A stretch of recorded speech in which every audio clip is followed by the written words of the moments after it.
다음 보기 중에 집단 상담이 필요한 경우로 옳은 것은입니다.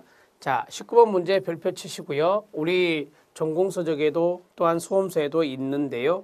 자, 기억과 니은은 조금 쉬운데 이 디귿과 리을이 여러분들 좀 생각해 보셔야 될 부분입니다. 다음 보기 중에 집단 상담이 필요한 경우 다른 사람과의 대화를 통해서 사회적 기술의 습득이 필요하다. 그러면 여러 구성원들과 함께하는 집단 상담 필요하겠죠. 자기의 관심사나 문제에 관해서 다른 사람의 반응이나 조언, 이걸 피드백이라 합니다. 피드백 주고받기라는 게 집단 상담에 있거든요. 자, 이게 필요한 내담자, 그러면 집단 상담이 좋을 수 있겠습니다. 자, 디귿 지문을 보시면 자기 문제에 관한 검토, 분석. 자, 우리가 이제 내담자 문제예요. 내담자 문제를 분석하고 검토하는 것. 그러한 것들을 기피하거나 유보하기를 원하지 않는 내담자라 했습니다. 자, 우리가 이제 이걸 반대로 생각하면 자신 문제 분석하는 거 깊이 하기를 원하는 내담자가 있겠죠. 자, 제가 여기 뒷부분만 바꿨어요. 원하지 않는 내담자라고 했으니까 원하는 내담자라고 했어요.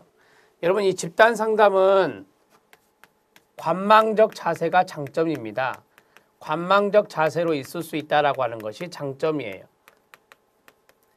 개인 상담은 1대1이기 때문에 계속해서 이야기를 해야 돼요. 하지만 집단 상담은 다른 성원이 얘기할 때 제가 옆에서 가만히 들을 수 있어요. 그게 관망적 자세라고 하거든요. 그게 집단 상담의 장점에 있어요. 따라서 자신 문제를 분석하는 것을 기피하기를 원하는 내담자는 집단 상담에 적합하겠죠. 집단 상담에 적합하다, 이렇게 보시면 돼요. 관망적 자세를 취할 수 있으니까. 그런데 여기는 원하지 않는 내담자라고 했잖아요. 원하지 않는 내담자라 했으니까 상관없다, 이렇게 이야기하는 것입니다. 반대로 생각해 주면 더 좋아요. 자, 리을도 마찬가지입니다. 자기 노출에 관해서 필요 이상의 위협을 느끼는 내담자가 있습니다. 자기 노출에 관해서 필요 이상의 위협을 느끼면 관망하는 자세로 임하는 집단 상담이 좋을 거 아니에요.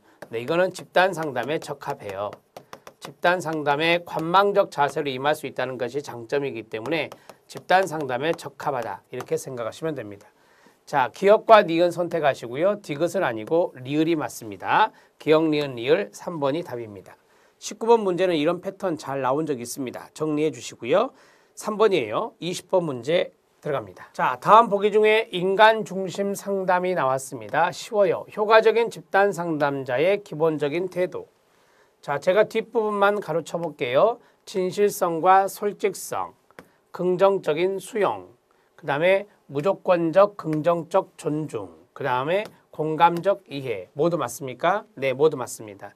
20번의 답은 3번입니다. 이런 거 모르시면 안 됩니다.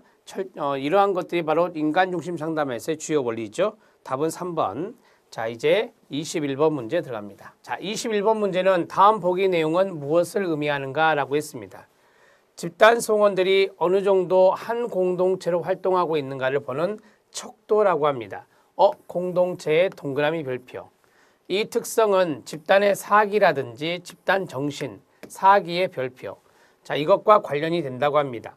각 집단원들이 집단에 대해서 갖는 매력의 정도를 말해준답니다. 지금 제가 세 가지가 힌트라 했는데요. 공동체, 사기, 그 다음에 매력의 정도. 이걸 우리는 어드히전이라고 하는 응집력이라고 하는 겁니다. 응집력. 그래서 집단의 응집성과 연관성이 있습니다. 집단의 응집성은 소속감과 동의어가 됩니다. 결속력과 동의어가 됩니다. 따라서 집단의 매력을 많이 느꼈을 때는 응집력이 올라가게 되는 거죠. 21번의 답은 4번입니다. 22번 문제 들어갑니다. 22번 문제는 집단 상담의 과정 문제가 나왔습니다. 집단 상담의 과정 문제. 옳지 않은 것은입니다.